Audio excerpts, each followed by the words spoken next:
마태복음 7장에서 계속해서 예수님의 산상수훈의 말씀이 이어지는 가운데 오늘 본문은 이웃에 대한 태도를 주제로 하고 있습니다.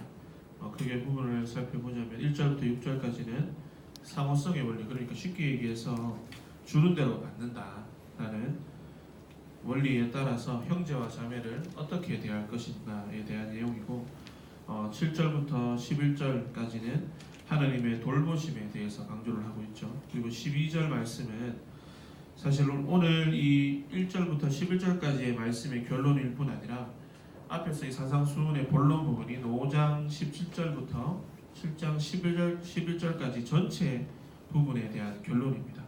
황금률이라고 불리는 말씀인데 쉽게 이야기해서 뭐죠? 남에게 대접을 받고 싶은 대로 너희도 남을 대접하라. 이게 오늘 예수님께서 말씀하시는 산상수훈의 어떠한 의미에서의 결론이라는 것이죠. 사실 오늘 우리가 살펴본 말씀 자체는 굉장히 쉽습니다. 깔끔합니다. 이야기가 어렵지 않죠. 비판하지 마라. 남을 비판하기 전에 먼저 너를 돌아봐라. 너보다 상대보다 너에게 더 큰 죄가 있는데 그것을 먼저 회개하지 않고는 형제를 판단하지 마라. 그리고 돌보시는 마음으로 하나님을 기억해라. 내가 하기 싫은 것을 남에게 강요하지 마라. 남에게 잘 대해줘라. 이를 통해서 이웃에 대한 너희의 사랑을 직접적으로 실천해라 라는 말씀이죠. 사실 산상수훈의 모든 말씀이 오늘 이후에 있는 열매로 그들을 알리라 또는 뒤에 있는 24절 25절 말씀을 쭉 살펴보면 이렇게 듣고 행하지 않는 자는 마치 모래 위에 집을 지은 자라고 말씀하시는 것을 보면 분명히 이 예수님께서 말씀하셨던 산상수훈은 그냥 우리가 듣고 그렇구나 라고 멈춰야 될 내용이 아니라 듣고 그렇게 실천하라고 예수님께서 하신 말씀이라는 것이죠. 그리고 사실 오늘 말씀의 구조를 잠깐 살펴보면 7장만 해도 이 7절부터 12절까지의 말씀을 빼 나머지는 다 하라는 걸 얘기하는 거거든요. 예수님께서 해라. 그런데 중간에 7절부터 12절까지는 예수님께서 구하라, 찾으라, 문을 두드리라 어떤 의미에서는 하라는 거지만 굉장히 높은 도덕적인 기준을 제시하는 가운데 예수님께서 너희가 이렇게 하면 너희가 할 수 없을 것 같지만 너희가 기도하고 너희가 구하면 할 수 있다라고 어떤 의미에서 이 말씀을 듣는 하나님의 백성들, 제자들 가운데 힘을 북돋아 주시기 위해서 7절부터 12절까지의 말씀을 사실 어떤 의미에서 보면 흐름과는 조금 맞지 않지만 이 안에 넣어놨다는 거죠. 중간중간에 힘을 내라고 할 수 있다. 기도하면 그렇게 된다. 그런데 오늘 말씀을 보면요. 우리가 이렇게 기도하고 두드려서 하나님께 요구해서 해야 될 우리가 올바로 세워야 될 행동 가운데 하나가 뭐가 있냐면 오늘 7장 1절부터 5절까지의 말씀에 비판하지 말라는 말씀이 있다는 겁니다. 그래서 우리가 마찬가지로 오늘 예수님의 말씀처럼 비판하지 않고 살았으면 좋겠습니다. 아멘 이렇게 하고 말씀을 마치면 참 좋겠죠. 그런데 저는 사실 이 7장 이 본문을 대할 때마다 제 마음속에 항상 좀 이 고민과 걱정 그리고 나만 이런가라는 생각이 들 때가 있는데 사실 저는 이 비판하지 말라는 말씀대로 안 살거든요. 여러분 혹시 비판하지 말라는 말이 무슨 뜻인 줄 아세요? 쉽게 사전적으로 아까 네이버에서 잠깐 살펴보니까 인간의 행위나 어떠한 작품의 가치에 대해서 인간이 판단하는 것을 얘기해요. 그러니까 쉽게 얘기하면 판단이죠. 판단. 짜장면이 맛있습니까? 짬뽕이 맛있습니까? 맥모닝이 낫습니까? 콩나물국밥이 낫습니까? 판단 안 하세요? 판단하시잖아요. 이게 잘 이해가 안 되더라고요. 형제 눈에 있는 티끌을 보기 전에 내 눈에 있는 들보를 빼라고 말씀을 하시죠. 그런데 사실 우리가 이 세상을 살다 보면 물론 내 눈에 들보가 있는데 내 눈에 들보가 있어서 거의 모든 것을 볼 수 없음에도 불구하고 내보다 더 큰 들보를 가지고 있어갖고 보이는 사람들이 있단 말이죠. 당장 뉴스만 틀어보십시오. 인터넷 네이버 이 실명 거론해야 되나요? 녹색창에 첫 페이지만 가도 우리가 들보를 가지고 있음에도 불구하고 우리보다 더 큰 들보를 가지고 있는 사람들 있지 않습니까? 그런 사람도 판단하지 말아야 되나요? 그 사람들 비판하지 말아야 하나요? 비단 세상의 경우만 그렇습니까? 죄송하고 안타까운 현실이지만 교회를 교회되지 못하게 잘못된 행동을 저지르는 사람들이 분명히 교회 안에 있지 않습니까? 때로는 성도라고 하나님을 믿는다고 하면서 세상 사람들보다 더 악하게 살아버려가지고 복음을 가리는 사람들이 분명히 있는데도 불구하고 그 사람들을 판단하면 안 되나요? 저는 젊음이 가지는 굉장히 소중하고 중요한 특징 가운데 하나가 바로 이 판단하는 거, 비판하는 거라고 생각합니다. 조금 더 삐딱하게 얘기하면요, 이렇게 보는 거죠. 이렇게 지구가 23.5도 기울어져 있으니까 나도 지구와 결을 맞추겠다.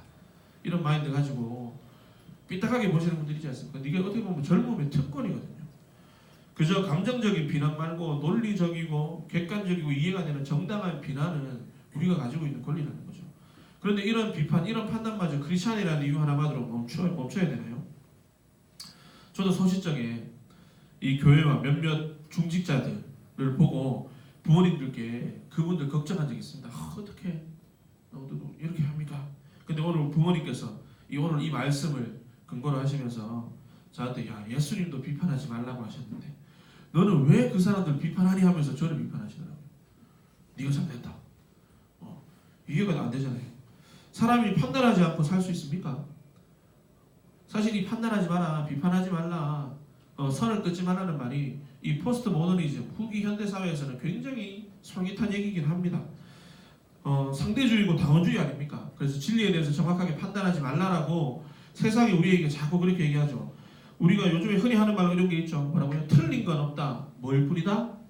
다를 뿐이다 라고 얘기하는데 사실 이거는 기호의 문제일 뿐이지 우리가 인생을 살다 보면 진짜 틀린 게 없고 다른 것만 있나요? 누가 내 돈을 훔쳐갔어요. 틀린 겁니까? 다른 겁니까? 틀린 거잖아요. 근데 포스트 모더니즘이 진짜라면 이거는 다른 게 아니야. 저 사람과 나의 가치관이 다를 뿐이야 라고 용서해 줘야 되나요? 아니지 않습니까? 이해관계가 달려있는 법률을 따질 때 우리가 그걸 그냥 다르다고 하고 넘어가나요? 틀린 거 맞은 거 정확하게 구분하지 않습니까? 우리는 분명히 우리의 윤리와 도덕 그리고 법률을 통해서 진리에 대한 기준이 존재하고 사람은 그를 통해서 판단하게 되어 있습니다. 판단할 수밖에 없습니다. 실제로 오늘 마태복음 7장의 본문을 읽었는데요.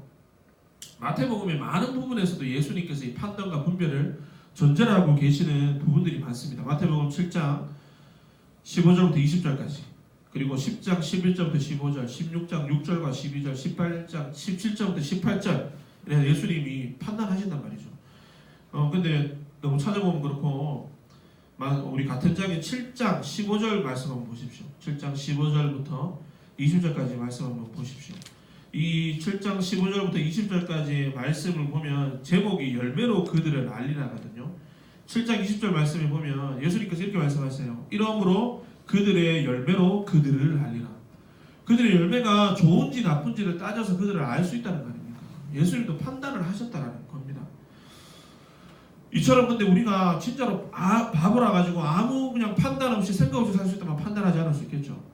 그리고 때로는 우리 안에 일어나는 이 거룩한 분노들, 세상과 교회와 사회를 향해서 형제와 자매를 향해서 때로 일어나는 거룩한 분노들을 그냥 우리가 정말 인내력과 성품이 너무 좋아서 이렇게 한번 한 다음에 삭힐 수 있다면 모르겠지만 그러지 않은 경우에 우리가 판단할 수밖에 없습니다. 그러면 오늘 예수님이 판단하지 말라는 말씀을 어떻게 받아들여야 되겠습니까? 우선은요. 우리의 판단의 기준을 다시 한번 점검해보고 부당하고 잔혹한 판단, 비판을 하면 안 된다는 겁니다. 내가 지금 하나님의 말씀이 아닌 내 이 인간적인 육신의 생각과 취향으로 어떤 의미에서 좀 편협하고 조급한 생각으로 누군가를 판단하고 있지는 않은지 생각해볼 필요가 있다는 겁니다. 그리고 어떻게 해요? 부당하고 잔혹한 비판을 해서는 안 된다는 겁니다. 내가 새벽기도 안 오는 거는 어젯밤에 너무 늦게까지 열심히 일해서 안 오는 거고 피곤해서 안 오는 거고 다른 친구가 새벽기도 안 오는 거 게을러서 안 오는 겁니까? 그렇게 판단하지 않습니까? 자꾸 새벽에 저희 부모님 욕을 해서 죄송한데 저희 아버지가 월요일 아침마다 저희가 목회하니까 저한테 묻더라고요. 기용아 니도 월요일날 새벽기도 안 가나? 아버지 나도 피곤하면 못 가지. 왜 가니까 우리 교회 부목사들은 나도 오는데 월요일날 새벽마다 새벽기도를 안 온다. 이것이 그래서 제가 이렇게 말씀드렸습니다. 아버지 새벽기도 가갖고 사람 대가리 세를 났거든. 가지 마시고 집에서 주무시라고. 그게 훨씬 은혜롭습니다. 내가 못 가면 피곤해서 못 갔지 뭐. 다른 사람이 안 오면 믿음 없는 놈. 이렇게 되면 안 된다는 거죠. 편협하고 부당하게 비판하지 말라는 거예요. 오늘 3절 5절 말씀 한번 보십시오. 내 눈에 있는 들복 뺀 후에 형제의 눈에 있는 티끌 예수님이 놔두라고 하세요? 아니죠. 5절 말씀 보십시오. 내 눈에 있는 들보를 빼고 난 후에 밝히 보고 형제의 눈 속에 있는 티를 빼라고 말씀하시잖아요.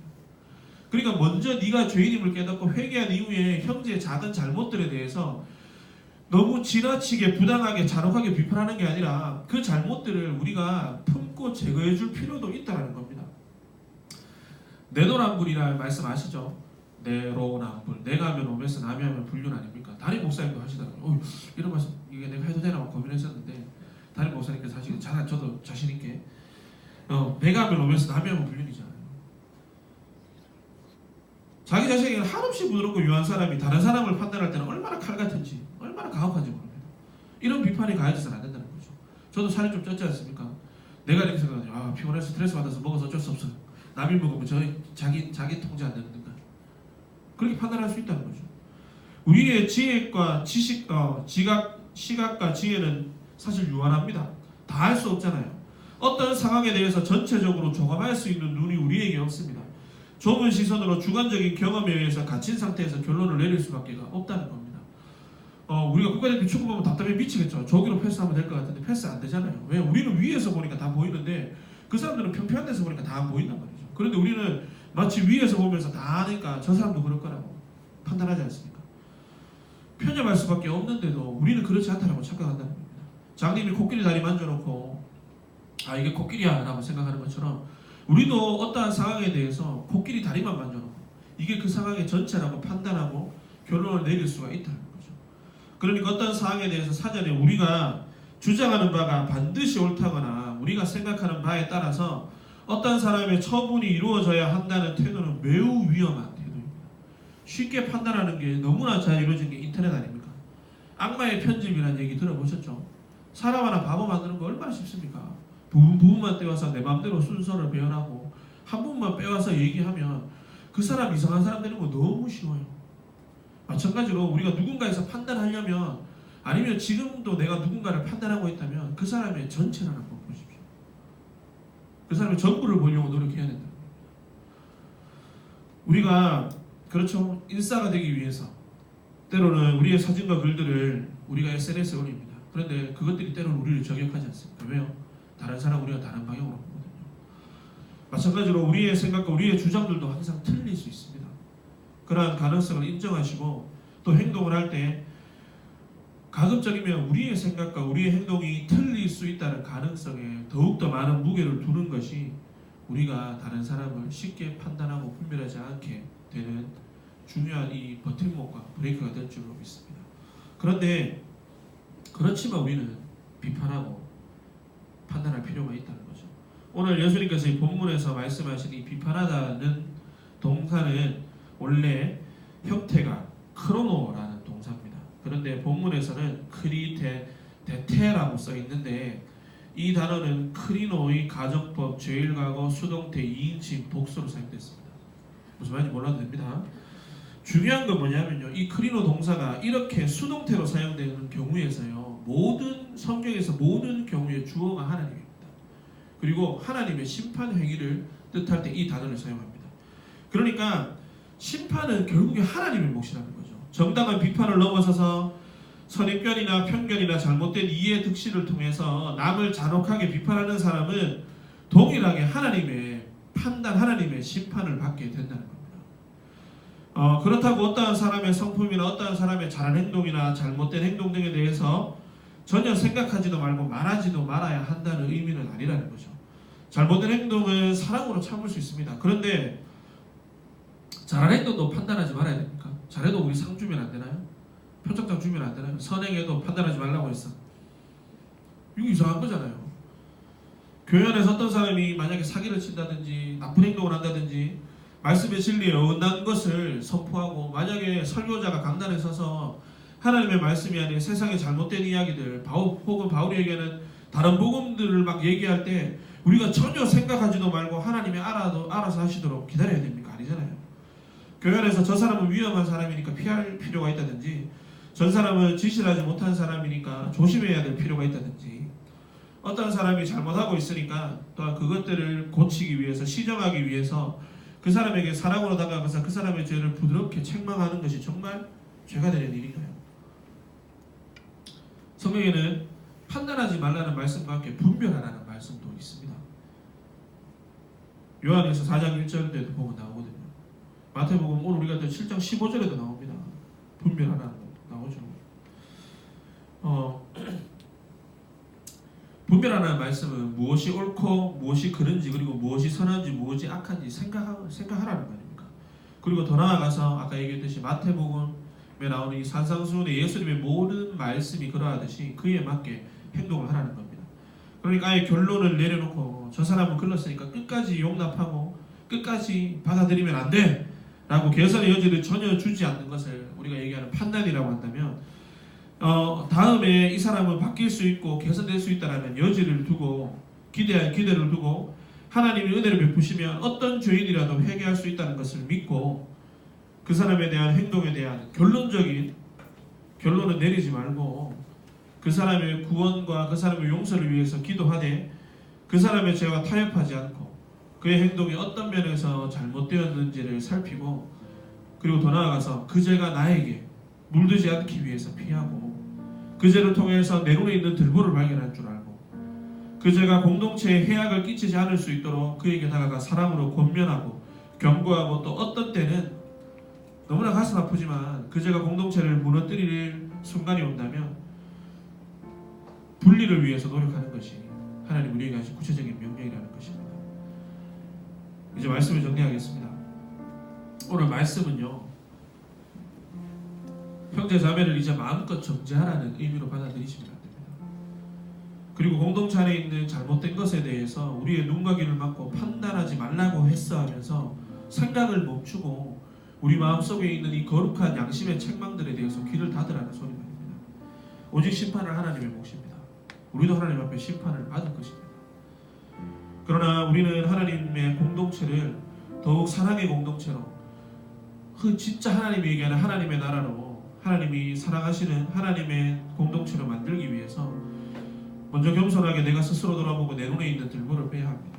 그리고 같은 기준으로 스스로를 그리스도의 십자가 앞에 거룩하게 세워가기 위해서 발버둥치고 하나님의 마음으로 공동체를 세워가기 위해서, 하나님의 마음으로 공동체를 선하게 세워가기 위해 하나님의 눈과 마음으로 바라보고 선과 악을 분별할 필요가 분명히 우리 안에 있다는 것입니다. 그리고 때로는요, 공동체 내에 내가 그러한 사랑하는 마음으로 누군가에게 뒷글이 보일 수 있다는 거죠. 그때 어떻게 해요? 그 뒷글을 사랑의 마음으로 이야기하고 권면하고 제거하려는 마음이 우리 가운데 필요하다는 것입니다. 이 시간 우리 함께 말씀을 붙잡고 기도할 텐데요, 혹시나 우리가 누군가에 대해서 너무나 잔혹하게 비판하고 있지는 않습니까? 내 눈에 있는 들보가 분명히 있는데 나는 그럴 수 있지만 넌 그러면 안 돼 라고 생각하는 것들 우리 가운데 있지 않습니까?